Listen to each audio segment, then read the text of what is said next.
Hi investment traders, welcome back to the channel. और in this video हम बात करेंगे कि आने वाले समय में मेरे रडार पे कौन से दो कैश के स्टॉक रहेंगे। अगेन, जैसे मैंने आपको आर सिस्टम दिया था, if you remember, R system I told you is my recommendation, right. अब ये जो स्टॉक मैं आपको दो देने वाली हूँ, उनमें से एक मेरा रिकमेंडेशन है और दूसरा मेरे रडार पे है।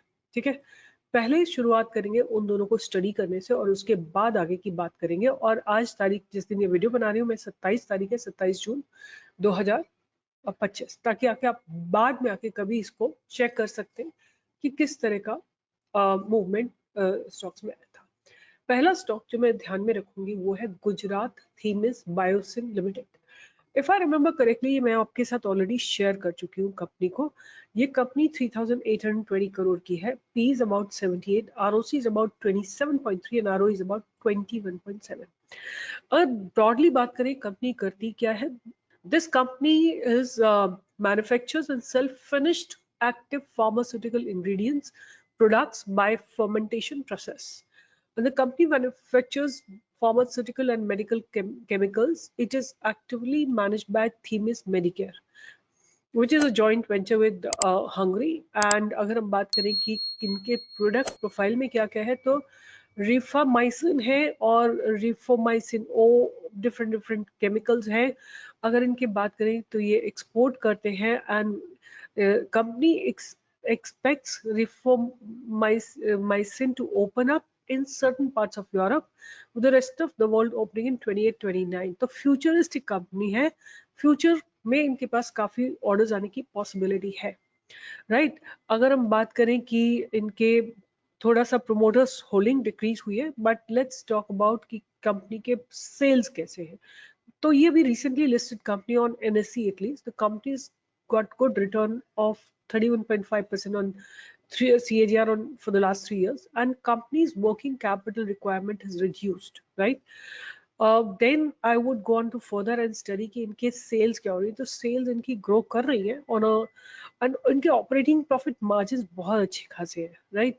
अगर हम बात करें नेट प्रॉफिट की, तो थोड़ा सा इम्प्रूवमेंट हुआ है और इनका EPS एक छोटा सा पॉजिटिव वैल्यू में ही है। अगर हम ईयर ऑन ईयर बात करें तो इन्होंने 11 साल में अपनी सेल्स को 5 टाइम्स किया है। और अगर हम बात करें इन्होंने अपने ऑपरेटिंग प्रॉफिट्स को, वो 10 टाइम्स किया है और ऑपरेटिंग प्रॉफिट मार्जिन को डबल किया है, 21% से 46% पे लाए हैं। और अगर हम नेट प्रॉफिट की बात करें तो 5 से बढ़ा के 49, ऑलमोस्ट लाइक 10 टाइम्स किया है। और EPS की बात करें तो इनका EPS recently has really become solidified. उसके बाद अगर हम रिजर्व्स की बात करें तो रिजर्व्स आप देखो इनके लगातार ग्रो कर रहे हैं। बोरोइंग्स भी थोड़ा सा ग्रो करी है, but with respect to reserves they are negligible. और इनके जो कैश फ्रॉम ऑपरेटिंग एक्टिविटी है, good cash from operating activity, they are generating profit and they are having cash from investing activity, right? तो overall there is a small net cash flow भी है इनके पास। और अगर हम डेटर डेज की बात करें तो ठीक ठाक है, बट ROC की बात करें तो मतलब कभी 55% भी थी, 67% भी थी, और अभी at this point of time ROC is about 27%। अगर प्रोमोटर्स होल्डिंग की बात करें तो थोड़ा सा रिडक्शन हुआ है प्रोमोटर्स होल्डिंग में। FIs ने अपनी होल्डिंग को स्टेबलाइज किया है एट अबाउट 1.91%, थोड़ा थोड़ा हर क्वार्टर में ऐड कर रहे हैं। और अगर हम DIs की होल्डिंग की बात करें तो DIs ने अपनी होल्डिंग को भी स्टेबलाइज किया है और पब्लिक ने अपनी होल्डिंग को थोड़ा सा मतलब रिड्यूस किया है। तो ओवरऑल कोई खास रेड फ्लैग्स नहीं है, राइट। एक बड़ी इंपॉर्टेंट बात है। और अगर हम चल के देखें इनके चार्ट में तो ये कैसा लग रहा है, गुजरात थेमिस।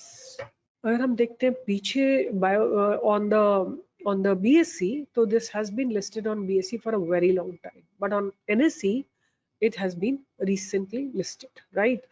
जब जब भी कोई स्टॉक NSE पे आता है ना, तो थोड़ा उसका उसमें इन्वेस्टमेंट इंक्रीज हो जाता है। People get interested in the stock much more when it's only enlisted on the BSE. ना आप देखो आपके सामने एक चैनल बन रहा है, इस चैनल में ही स्टॉक लगातार इंक्रीज ग्रो कर रहा है। अभी अपने इस चैनल के अंदर अंदर इस पास्ट बैरर को भी ग्रो करने की तैयारी में शुरू हो गया है, राइट। ओवरऑल मुझे कोई ऐसे रेड फ्लैग्स दिख नहीं रहे हैं। और अगर मार्केट चला तो हो सकता है आपको कुछ मूवमेंट आते हुए इसमें दिख जाए, तो आप इसको अपने रडार पे रख सकते हैं। अपने स्टॉप लॉस को मार्क करिए या अपने एक्यूमुलेशन जोन को मार्क करिए। That was my first stock. The next stock that's on my radar मुझे लगता है कि अभी at this point of time medical segment में कुछ हो रहा है, जितने भी मेडिकल से रिलेटेड स्टॉक्स। अब इसी सेक्टर का एक और स्टॉक है इंद्रप्रस्था मेडिकल कॉर्पोरेशन, राइट। ये स्टॉक है जो मुझे इस समय एक स्ट्रॉन्ग फुटप्रिंट दिखाई दे रहा है। ऐसे देखिए आप, ये इस तरह से है, इस तरह से है, एंड दिस इज हाउ मुझे लगता है कि एक स्ट्रक्चर बन रहा है। और ये स्ट्रक्चर अगर ब्रेक होगा तो आपको एक मूवमेंट आता हुआ दिख सकता है। वीकली में ये मुझे ज़्यादा अच्छा लग रहा है। अगर हम डेली की बनस्पत वीकली देखते हैं तो आप देखोगे कि इसमें कई बार इसने open equal to low candle बनाई। एक ये जो जगह पे इसने 2 बार 322 पे open equal to low candles बनाई है, और जो अभी इस वीक की कैंडल है वो भी ऑलमोस्ट ओपन इक्वल टू लो है। और ये जो इस वीक की कैंडल है, इसने पास्ट बैरियर्स को डिमोलिश किया, पास्ट प्राइस को निगेट किया है, राइट। मतलब आई वुडंट से कि पॉइंट्स कितने मिलेंगे आपको, बट आप इसको रडार पे रख के अपने स्टॉप लॉस को ट्रेल कर सकते हैं। तो ये स्टॉक अच्छा लग रहा है। एक बार इसकी क्विकली, अभी मैं कल न्यूज में पढ़ रही थी कि they are also coming up with lot of 17-18 more hospitals in south. तो अगर बात करें कि ये कंपनी जो है, it's joint venture between Apollo hospital and Delhi government, right. Indraprastha medical corporation is a super speciality tertiary care hospital in New Delhi, right? Currently has 52 facilities, and then they are coming up a few more hospitals in the south. ये कल की newspaper की बात है। तो मुझे लगता है कि अगर आप किसी मेडिकल कंपनी की बात कर रहे हैं तो उनका प्रॉफिट आता है कि how many patients they are being able to deal. आजकल की डेट में आप देखते हो कि पेशेंट्स की तो कमी कहीं है नहीं, हर हॉस्पिटल भरा हुआ है। तो more hospitals means more profitability, because I really don't want to do that कि मैं hospital को profit से connect करूँ, but there's no other option because this is stock market, and stock market it's just a company, right? What it deals with has no consequence, right? Only thing is कि अगर ये ज़्यादा hospital खोलेंगे तो ज़्यादा इनके profitability बढ़ेगी। तो आरओसी आरओई बहुत बढ़िया इनकी, एंड भी बहुत डिसेंट है। और अगर आप इनके देखिए तो companies almost debt free companies delivered good profit, CAGR return on equity is very good, and it's been maintaining a healthy dividend. अब वो क्या चाहिए बताइए, डिविडेंड मिल रहा है, सीएजीआर अच्छी है, आरओसी अच्छी है, राइट। चल के देखते हैं कि इनकी सेल्स क्या हो रही है। तो सेल्स बढ़ रही है, आप देखिए 2022 से लेकर 2025 तक इन्होंने अपनी सेल्स को 50% से इंक्रीज किया। ऑपरेटिंग प्रॉफिट मार्जिन भी रफली 50% से इंक्रीज किया। और नेट प्रॉफिट की बात करें तो इन्होंने ऑलमोस्ट लाइक 3 टाइम्स किया। और ईपीएस आप देखो इनका सॉलिडिफाइड है, right. This stock is Indraprastha medical. उसके बाद अगर हम ईयर ऑन ईयर सेल्स की बात करते हैं तो 2014 से लेकर 2025 तक इन्होंने अपनी सेल्स को डबल से ज्यादा किया, डबल के आसपास किया है। और अपने ऑपरेटिंग प्रॉफिट को देखोगे तो आप ऑलमोस्ट लाइक 2.5 टाइम्स किया है। नेट प्रॉफिट की बात करें तो इन्होंने नेट प्रॉफिट को बहुत जबरदस्त जंप दी है, ऑलमोस्ट लाइक 4.5 टाइम्स के करीब जंप दिया है। और look at the EPS, rock solid, there is expansion happening in the EPS. उसके बाद आप इनके रिजर्व्स देख सकते हैं कि लगातार ग्रो कर रहे हैं, और बोरोइंग बहुत नॉमिनल सी है। अगर कैश फ्रॉम ऑपरेटिंग एक्टिविटी की बात करें तो they are generating cash from operating activity, and अगर हम बात करते हैं तो there are operate profits, and in all अगर देखा जाए तो this the company has almost zero net cash flow. Debtor days की बात करें तो बहुत बहुत नॉमिनल से है, और आरओसी आप देखिए इनका लगातार इंक्रीज हो रहा है। For the last 3 years the ROC, return on capital employed, has been going up. Promoters holding is just constant all throughout at 51%.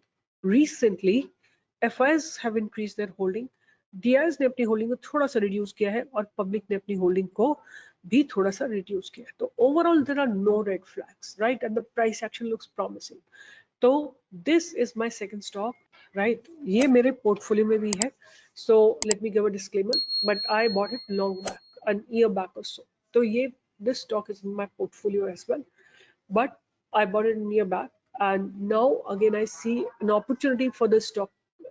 The stock is showing me that it may be getting ready to move in the upper direction. So please थोड़ा समझ के investment करिएगा, don't go overboard. मेरे को बहुत frustration होता है जब आप लोग ओवरबोर्ड चले जाते हो।